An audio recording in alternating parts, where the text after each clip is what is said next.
an expert in the Second World War, Civil War, war in general, and today we're going to try and hone in on basically two topics, Carlson's Raiders and the battle or the campaign for Guadalcanal.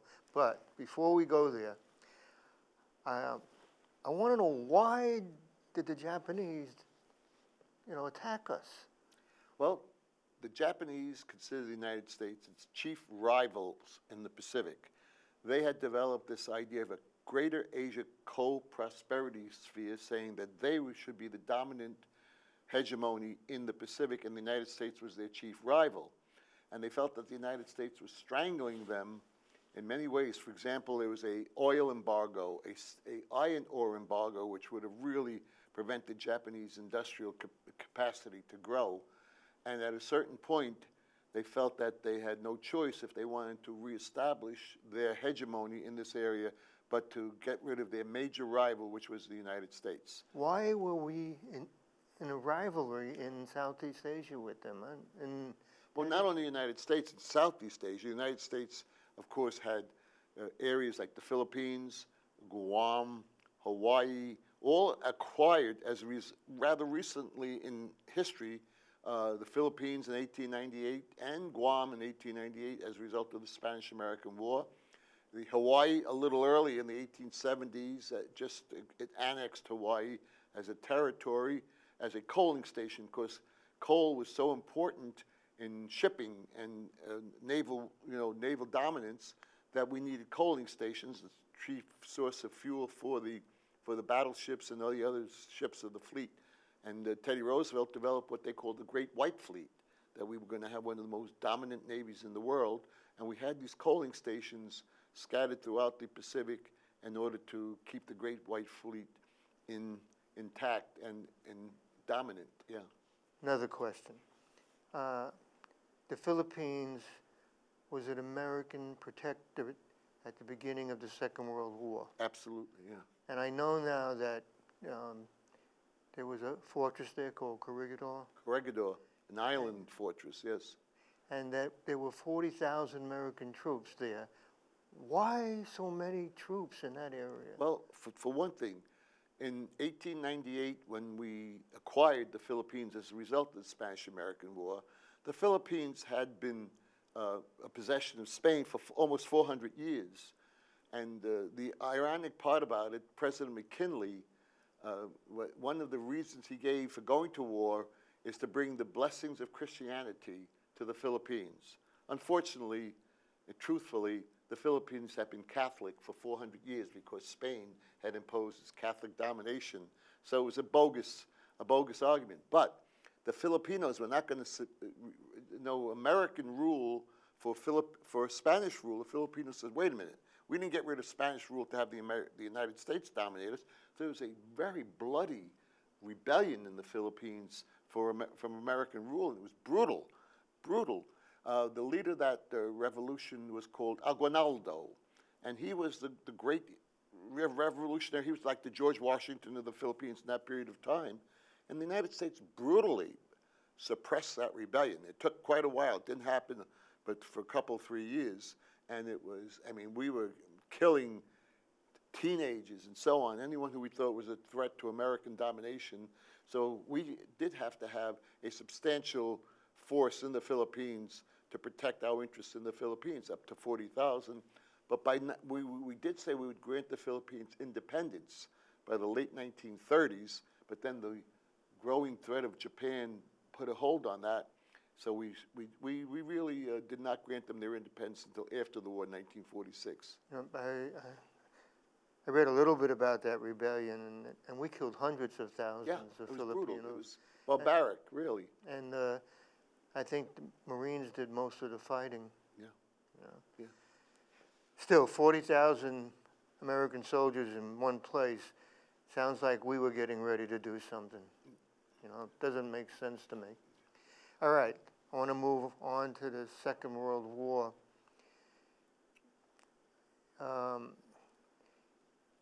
Japan was on a roll. They were just at one victory after another. And then we decided to take the offense. and it became a very famous campaign. And I want you to tell us when that was, what it was, and what it meant to us.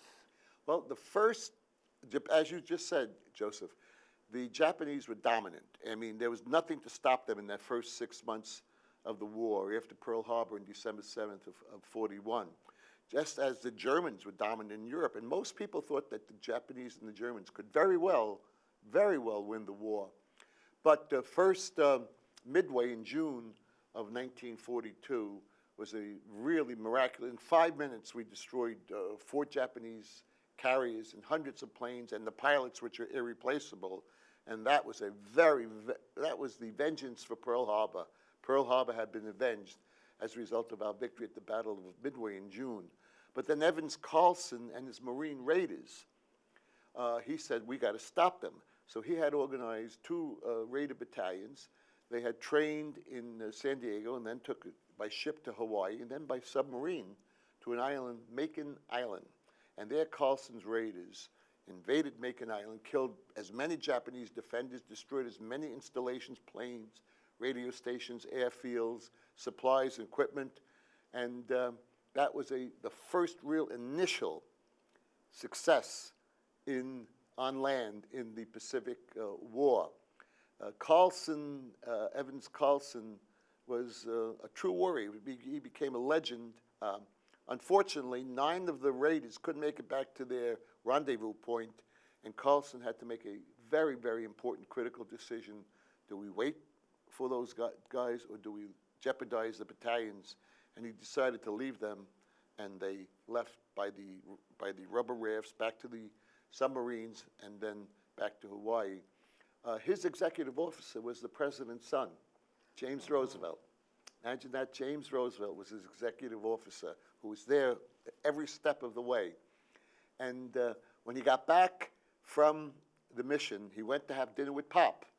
He's FDR, Franklin Delano Roosevelt, and said, Pop, we have to do something. I mean, we cannot allow what happened to veterans in other wars to happen this time. And his father said, don't you worry, son, it'll never happen again. And he put in motion what became known as the GI Bill of Rights, which really was wonderful to uplift. I mean, before the GI Bill of Rights, about 6% of our population went to college. As a result of the GI Bill of Rights, 20% got to get a college education, millions, 10 million. And not only that, but they received $20 a week for a year. It was called 5220 to get them started again. They received vocational training, FHA loans for housing, and so on. It really was a magic carpet ride to the middle class. The GI Bill of Rights produced about 275,000 teachers, about 100,000 doctors and lawyers, 14 Nobel Prize winners, 3 Supreme Court justices, 3 American presidents. It was a magic carpet ride. For the first time, really, in our nation's history, wealth, instead of going up to the top, first time ever, it trickled down to build the best and the biggest middle class in the history of any democracy. And it came down to education. Education. There's something very sad about that story. Those 9 Marines that were left behind, the Japanese treated them okay for about a month. And then tell us what happened to them. Well, then they were transported to what the Japanese called the Island of Death, Kwajalein. They were put into a wooden shack, and one by one, they were brought out and were decapitated. We know their names because they etched their names in the wooden walls of that shack, the 9 Marines, before they were decapitated. And then another story, footnote to that, an American flyer from California by the name of Louis Zammarini. And the book Unbroken tells his story. In the movie Unbroken, when he spent 45 days on a raft and then finally was captured by the Japanese and brought to Kwajalein, he was in the same shack as those 9 Marines, and he saw their names, and that's how we got to know their names. He then was transported to Japan, where he spent the rest of the war in Japan as a prisoner of war. Well, I didn't know he was in Japan. I thought he was held somewhere else. No, it was in Japan. He was in like a slave labor camp in Japan. And one of the great things, he was a champion runner. He was in the 1936 Olympics, Louis Zamperini. He was 17, and he did very well, and they expected him to really be the favorite for the 1940 Olympics, which was supposed to be in Japan. So there was no 1940 Olympics, and Louis Zamperini was thought to have been killed. There was no word from him. So in 1945 at Madison Square Garden, they had these famous, they still have, the Milrose Games, a track and field event at Madison Square Garden. And they had the Louis Zamperini Memorial Mile named in his memory. And in 1946, Louis Zamperini came to that Louis Zamperini Memorial Mile to be the honored guest of the Milrose Games. You know something? The Carlson Raiders, they were deemed the first special ops troops, right? Yes, they were. But that was merely an operation, a limited operation in the amount of men and the amount of time they were behind on Macon Island. Right. That was a great distance from where the campaign started In on Guadalcanal. Yeah. It was like 1,000 miles. Oh, north. easily. Yeah. Probably more, yeah. But Carlson was on Guadalcanal, too.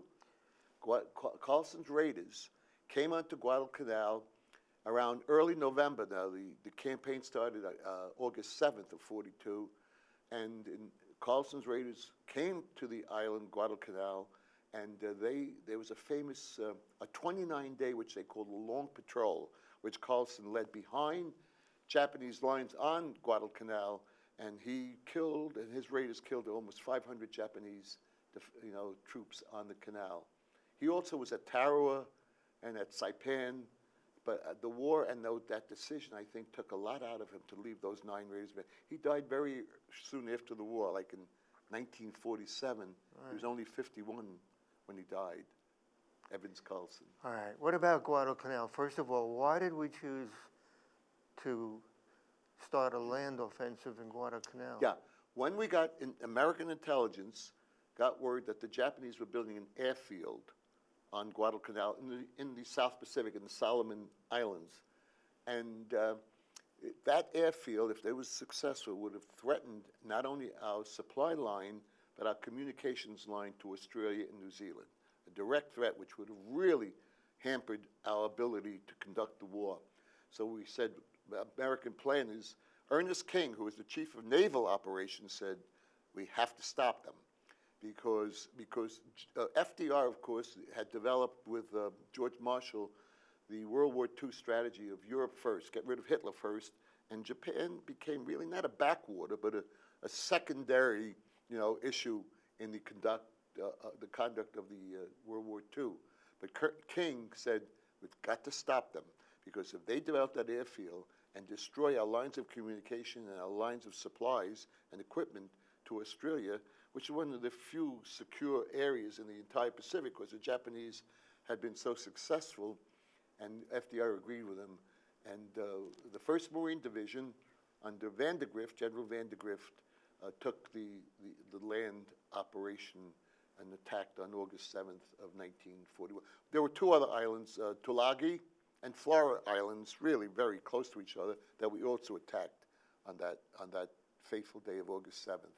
And was it a whole Marine Division that went in? The 1st Marine Division, yes. And by chance, and how many men are in a Marine Division? Well, at that point, I think we were able to land, and we were very fortunate because our ships, which were to defend and protect the landings under Kelly Turner and Frank Fletcher, Kelly Turner made a very critical decision which could have jeopardized the whole operation.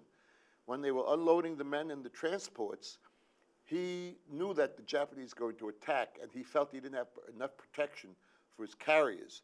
So he ordered them to leave, and the transports were alone in landing our Marines. I think about 11,000 landed originally, but we got up to about 50,000 during the campaign over the next few months. That's actually, in my count, that would be about 2 Marine Divisions. Yeah. So there was the 1st Marine Division, then they brought in another one? And then the Army came in, too. Oh, the Army. The Army came in later on. As a matter of fact, when Vandergrift left, the army, the commander was a guy by the name of Alexander Patch. He was an army man who was very good corps commander. He was an excellent corps commander. He then was transferred to Europe to get ready for the D-Day invasion on June 6 to 44. His son, Mac Patch, who was also an officer, was badly wounded on D-Day, survived, came to visit his father to get ready to go into battle. And the day after he visited his father, Alexander Patch, he was killed in combat in World War II. And there was a troop ship named after General Patch, Alexander Patch, that was named after him after World War II. So Patch took over the overall command, but Merritt Edsel, who also was a Marine Raider, Merritt Edson, also was very instrumental in leadership in the Guadalcanal campaign. This would be the first time that the United States would take on the Japanese on the ground. Absolutely. So our troops were not, they had no combat experience, but I would assume the Japanese already did have. Oh yeah, they had invaded Manchuria in 1931. Then China in 1937. So throughout the 30s, Japanese war machine was kicking into high gear. Absolutely. How long did this campaign go on? It started August 7th. It lasted officially until February 9th. But September, October, Yeah. November, December. August, September, October, November, December, about 6 months. Yeah. But by Christmas time, December of 42, the Japanese knew. See, they had been desperately attempting to drive the Marines off the canal. That was a prime objective. So they kept resupplying and reinforcing the Japanese. Their main base at Rabaul was where the Japanese took off from to supply men, equipment, materials to the canal. And that was going on. There were land battles on the canal that were ferocious. There were sea battles on the canal that were ferocious. And there were daily, almost daily air battles on the canal. They were called the Cactus Air Force, because the code name for the Guadalcanal campaign was Cactus. And guys like Joe Force was a heroic pilot, Marine pilot. He became governor of either North or South Dakota after the war, was prominent in American politics. Did they think that it would take so long, the campaign? Yeah, they were prepared for a campaign, but I'll tell you, when things were the bleakest, the absolute bleakest, and it looked like they were not going to be, because they were short, was when Kelly Turner left them. He had not disembarked most of the supplies and materials, and many of the men were not able to get onto the canal. And the Marines were ready to fight as a unit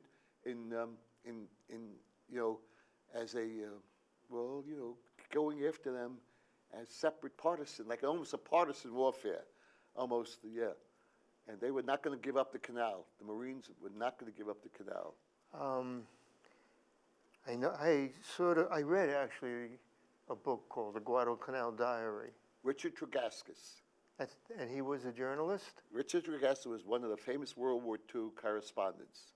He was he landed with the canal, because the landings at Guadalcanal were relatively, see, Tulagi was a ferocious landing, but Tulagi, we were able to secure Tulagi within a day or two. Same with Florida Island. But Guadalcanal, we landed with very little Japanese resistance. We discovered that airfield that they were building, and that was key. So we set up a perimeter of defense around and we renamed it Henderson Field, after a Marine aviator who had been killed at Midway, Lofton Henderson.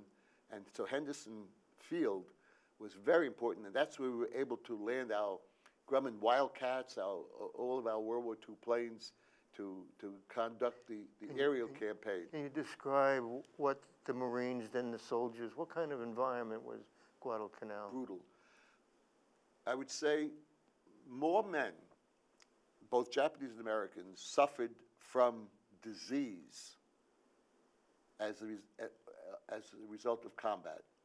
Many died from horrible diseases that afflicted men in the jungles, Japanese and American. Starvation, the Japanese couldn't supply it. Many of their casualties was from starvation. It was a brutal campaign in jungle warfare The Battle of the Tenero River was incredibly ferocious. We have a couple of Italian Americans who earned the Medal of Honor. The At first that one was battle? John Basilone. That's where he earned it? John Basilone is the first enlisted man to win the Medal of Honor or earn the Medal of Honor during the Battle for Guadalcanal. And his is a fantastic story.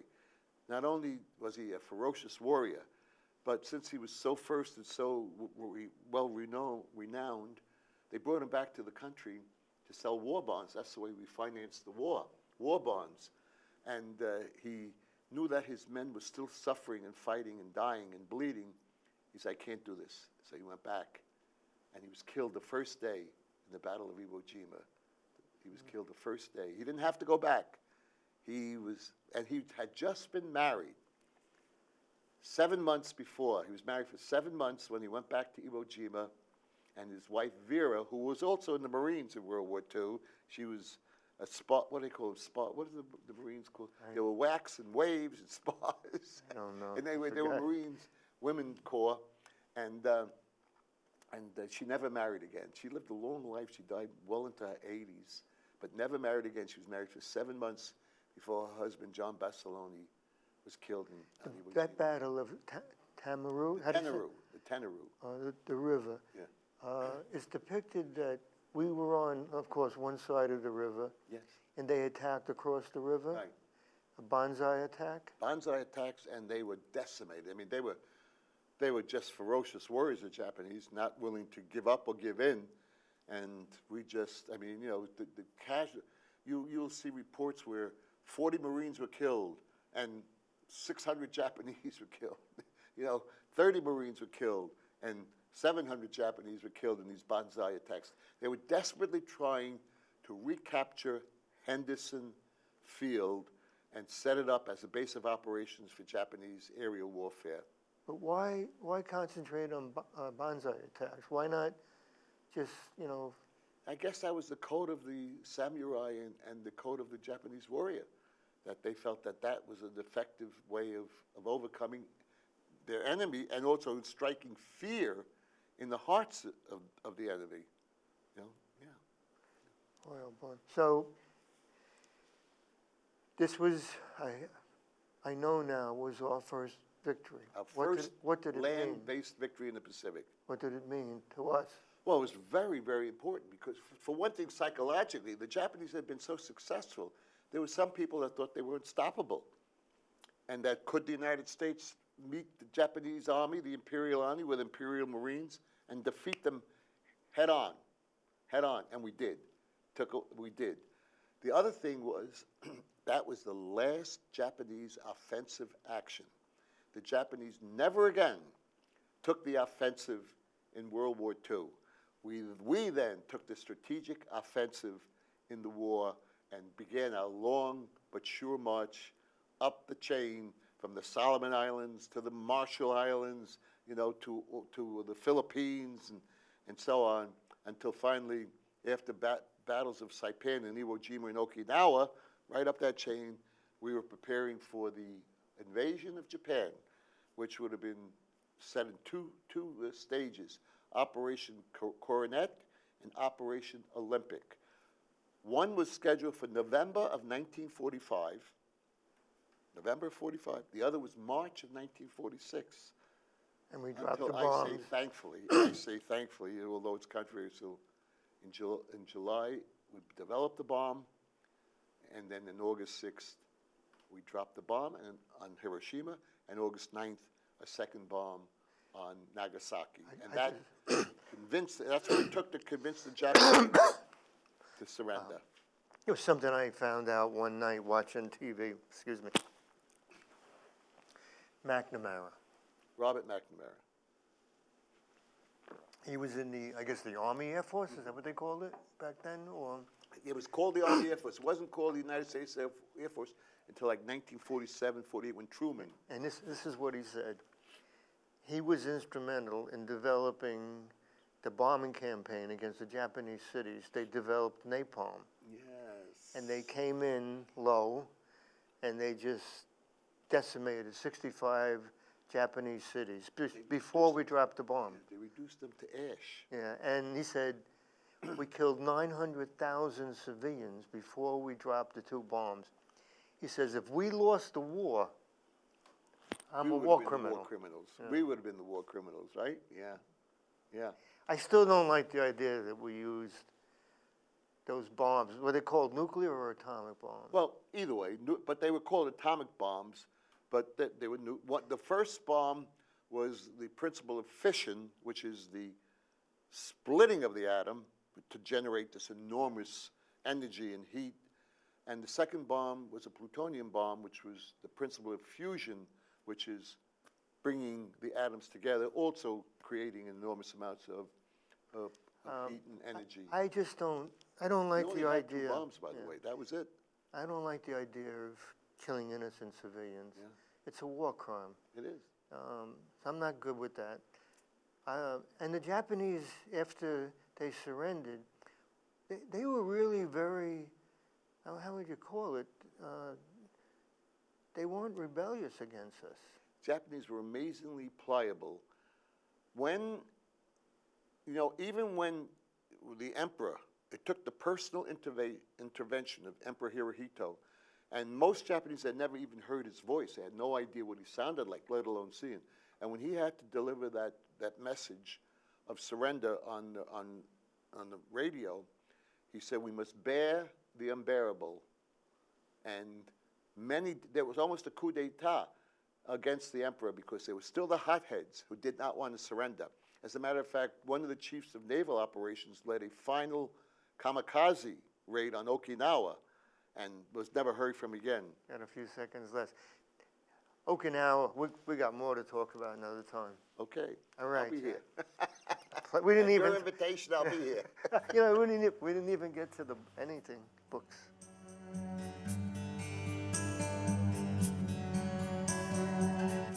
I saw a familiar face walking on the avenue, both surprised by the